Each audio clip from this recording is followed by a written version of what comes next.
Boleh ya. Saya mau Boleh. tanya Lukas 22 ayat 19, Pak Paul. Heeh. Soalnya tadi ada hubungannya dengan ibadah di gereja itu bukan ibadah seperti Mm-mm. Pak Paul bilang tadi. Mm-mm. Kemudian apa maksud Yesus dengan kata-kata di 22, Lukas 22 ayat 19. Mm-mm. Tapi Pak Paul itu aja. 22 ayat 19, perjamuan yang tentang perjamuan Tuhan itu ya. Iya. Nah, yang di gereja, Anda lakukan perjamuan kudus yang di gereja, kan disebut perjamuan kudus, itu salah. Ya, itu adalah liturgi, ritual dari dewa anggur Dionysius. Pakainya anggur, cawan anggur, kecil-kecil dibagi, terus roti dipecah-pecah begitu, kecil-kecil. Nah, itu adalah sebuah ritual dalam sebuah kuil pemujaan dewa pagan Roma. Dan memang itu dari sana. Lalu yang benar yang bagaimana? Ketika kita melakukan perjamuan Tuhan, namanya the Lord Supper. Kalau di Eropa itu namanya bagus ya, the Lord Supper. Ya, kalau di Jerman namanya Abendmahl, ya, namanya Abendmahl. Kalau itu bahasa Inggrisnya the Lord Supper, perjamuan Tuhan. Itu bahasa yang benar, perjamuan Tuhan. Nah, perjamuan Tuhan itu bukan pakai kecil-kecil cawan roti kecil-kecil dibagi begitu terus rame-rame, kita bukan begitu. Itu benar-benar makan malam. Nah, kenapa pakai roti? Ya karena orang Yahudi pakai roti. Makanya ada kata Bethlehem. Bethlehem itu artinya rumah roti. Orang Yahudi itu makan roti, bikinnya dari gandum, terus dibuat roti dan biasanya tanpa ragi ya, roti tanpa ragi biasanya. Nah, itu dimulai dari zaman Paskah di Mesir pertama kali waktu orang Israel mau keluar dari Mesir, di malam mereka keluar dari Mesir, makan malamnya mereka itu seperti itu, seperti yang dilakukan oleh Yesus. Mereka makan malam, mereka pecah roti, ya. Kalau keluarga-keluarga yang terlalu kecil, mereka gabung karena mereka juga sambil potong domba. Mereka makan roti tak beragi dulu. Potong dombanya di hari Paskahnya ya, Potong dombanya itu di hari Paskahnya. Nah, di hari malam Paskah, ya, di besoknya Paskah, dia potong domba. Nah, Yesus itu waktu mati itu di hari domba Paskah disembelih. Yesus disalib, hari itu domba Paskah disembelih. Jam itu juga ya, waktu Yesus disalib dan mati, jam itu adalah saatnya domba Paskah untuk tanggal 15 Nisan itu disembelih. Tetapi pada malam terakhir itu, mereka melakukan perjamuan Paskah. Nah, perjamuan Paskah itu dilakukan selama 1 minggu sebelum Paskah. Mereka itu benar-benar makan malam, mereka kumpul, keluarga-keluarga itu kumpul. Nanti mereka nyanyi Mazmur apa kemarin saya sebutkan, saya lupa ya, itu tentang nyanyian Musa itu. Karena itu Paskah itu temanya adalah keluar dari Mesir. Nah, itu situ ada di Mazmur 105 atau berapa itu ya, tentang Paskah itu dan tentang kebesaran Tuhan. Ada Mazmur 100 sampai 105 kalau nggak salah ya. Jadi tiap malam mereka nyanyi Mazmur itu, sama mereka membaca Kidung Agung, terus baca apalagi itu ya. Nah, perjamuan itu dilakukan di rumah. Kenapa Yesus tidak melakukan di sinagog? Nah, waktu melakukan perjamuan Paskah itu kenapa tidak di sinagog? Tapi di rumah, cari rumah. Nah, mereka di loteng, bukan di sinagog, tetapi di rumah. Jadi yang namanya perjamuan Tuhan itu di rumah. Terus Yesus memecah roti, itu benar-benar memecah roti buat teman-temannya. Nah, kalau orang Yahudi, secara umum, pecah roti itu juga bisa memanggil teman-teman yang lain. Yang lapar, yang kekurangan, termasuk di dalam 1 Korintus 11. Jemaat di Korintus, jemaat mula-mula, setiap malam mereka kumpul makan bareng. Karena zaman itu zaman penjajahan Roma ke seluruh dunia. Roma menjajah seluruh dunia, banyak orang miskin, banyak orang dimiskinkan. Jadi mereka kumpul sama-sama, ya udahlah kita makan sama-sama saja di sini, gitu. Dan mereka makan malam. Nah, itulah perjamuan Tuhan.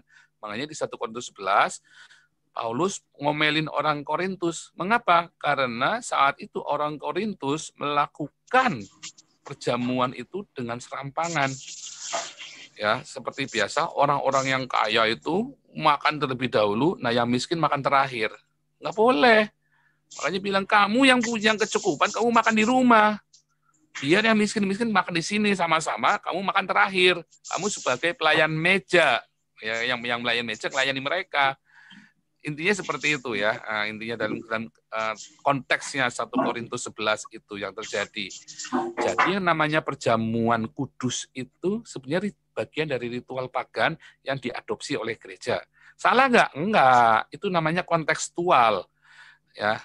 Nah, tetapi masalahnya dulu itu dikasih tahu maknanya. Sekarang udah enggak. Apa namanya memecah roti? Memecah roti itu memecah periuk nasi kita, membagi.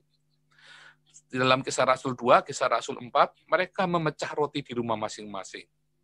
Ya, sambil berdoa, mereka bersama-sama bersekutu. Mereka memecah roti di rumah masing-masing. Apa? Sama-sama kumpul memecah roti. Yang miskin ikut makan. Itu yang namanya diakonia, memecah roti. Ya, inilah tubuh yang memecahkan roti. Inilah tubuhku. Nah, perbuatlah ini untuk menjadi pengingat akan aku. To remembrance of me, untuk mengingat akan aku. Jadi setiap kali kita melakukan diakonia, kita ingat Tuhan Yesus. Untuk mengingat Tuhan Yesus yang sudah membagi hidupnya bagi kita membagi hidup bagi orang lain. Kedua, inilah darahku yang tercurah. Setiap kamu minumnya, 1 Korintus 11 ya, maka kamu memberitakan kematian Tuhan. Itulah marturia. Inilah tubuhku, itu diakonia. Inilah darahku. Setiap kamu melakukannya, kamu memberitakan kematian Tuhan. Ya kan? Itulah marturia, 1 Korintus 11. Nah, itu seperti itu. Nggak selalu kita tiap hari ceritanya marturia, diakonia. Itulah inti dari kekristenan itu. Marturia, diakonia. Tiap hari yang dikhotbahkan marturia, diakonia, nggak jauh-jauh dari sana. Jadi ketika memecah roti, itulah diakonia. Ketika meminum anggur itu, itulah marturia. Nah, jadi ketika kita memecah roti itu, kita memecah roti bagi sesama kita. Lalu kita minum anggur, perjamuan itu.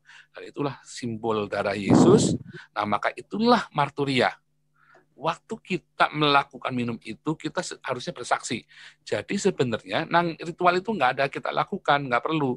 Yang penting Anda buka meja, orang miskin kamu kasih makan, kamu bagi beras, itu sudah memecah roti. Kemudian Anda bersaksi, setiap kali kamu melakukannya, kamu memberitakan kematian Tuhan. Gitu. Ya. Seperti itu, mudah-mudahan cukup jelas. Itu pernah saya belum pernah khotbahkan itu, tetapi saya pernah, kalau saya pernah khotbahkan atau nggak, saya lupa ya, tapi saya pernah tulis artikelnya ya di dalam blog saya tentang itu. Mudah-mudahan cukup jelas, Pak Aisflu. Iya, Pak Paul. Boleh tambah sedikit aja ya? Boleh. Karena kalau seperti itu, makan roti sama-sama perjamuan, bukan hanya orang Kristen yang melakukan itu. Kalau itu sebuah perumpamaan, kita juga menolong orang ateis, juga menolong orang miskin. Ya. Iya, betul. Maksud saya, apakah ini bukan konteksnya, bukankah ini memang harusnya sebagai liturgi perjamuan yang memang seharusnya dilakukan terus? Enggak, di gereja misalnya. Karena kita tidak mengenal ritual dan simbol lagi di dalam perjanjian baru. Makanya waktu Paulus lakukan di 1 Korintus 11 itu, dan para murid melakukan di Kisah Rasul 2 dan Kisah Rasul 4 itu, mereka itu benar-benar duduk makan malam bersama. Mereka benar-benar mecah roti. Jadi Kristen yang benar adalah gimana, Pak? Kristen yang benar itu yang sudah lepas dari ritual dan simbol-simbol. Berarti orang ateis bisa disebut Kristen ya, Pak? Bisa. Bisa ya. Orang Islam itu, orang Buddha bisa disebut Kristen. Nah, lucu kan? Makanya kan kemarin saya selalu kasih tahu setiap hari, Anda menjadi pengikut Yesus nggak perlu berubah agamamu, karena Kristen itu bukan agama. Untuk menjadi pengikut Yesus, kita tidak perlu mengubah agama kita. Anda yang Konghucu tetap Konghucu. Konghucu kan tridharma kan? Dharma kepada negara, kepada Tuhan, dharma kepada negara, orang tua, dharma kepada negara. Ya kan, bakti kepada Tuhan. Tuhannya Kwan Kong bukan. Itu kan Tuhannya orang Buddha, Tuhannya orang Cina yang percaya Kwan Kong itu dewa, Kwan Im dewa, boleh-boleh saja. Tapi Tuhan saya kan Yesus, sehingga dharma saya kepada Tuhan Yesus. Karena Tuhan saya Yesus. Tuhan mereka Kwan Kong, Tuhannya mereka Kwan Im, Tuhan mereka Cilaihut. Ya boleh saja. Tapi kan Tuhan saya Yesus, maka saya dharmanya kepada Yesus. Terus dharma kepada orang tua, jelas dong. Masa kita nggak berbakti kepada orang tua? Alkitab kita mengajarkan, hormatilah orang tuamu supaya lanjut umurmu di tanah yang diberikan Tuhan kepadamu, ya kan? Terus supaya kita sejahtera dan lanjut umurnya, ya, maka kita harus hormati orang tua. Tiga, dharma kepada negara, jelas kita harus di mana negara kita tinggal, kita berdoa untuk negara itu. Ya, kesejahteraannya merupakan kesejahteraanmu juga.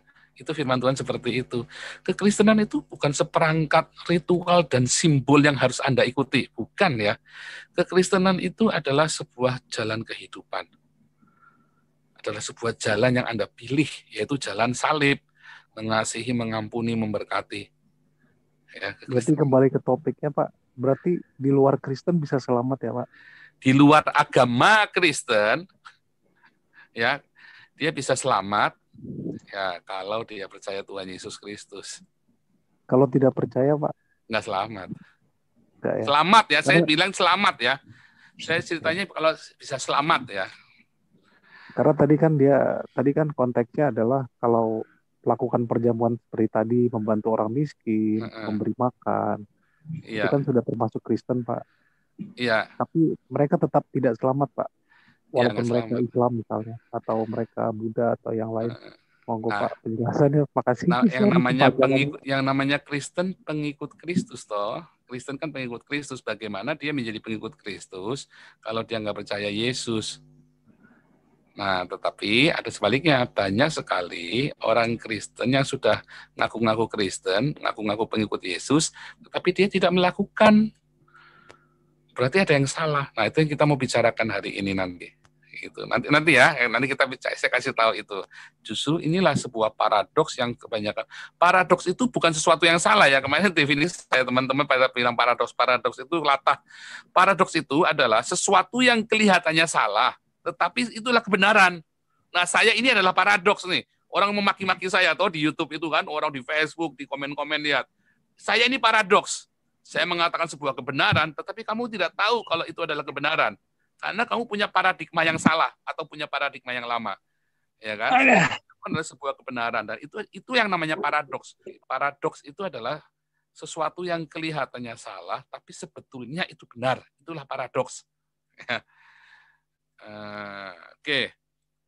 Nanti kita bicara itu ya. Kita memang temanya mau ke sana. Saya tahu itulah sebabnya saya kasih tema ini. Banyak email masuk ke saya ya. Apakah saya selamat? Kristen. Banyak orang Kristen yang nggak selamat karena dia ngaku-ngaku Kristen, tapi dia sebetulnya bukan Kristen.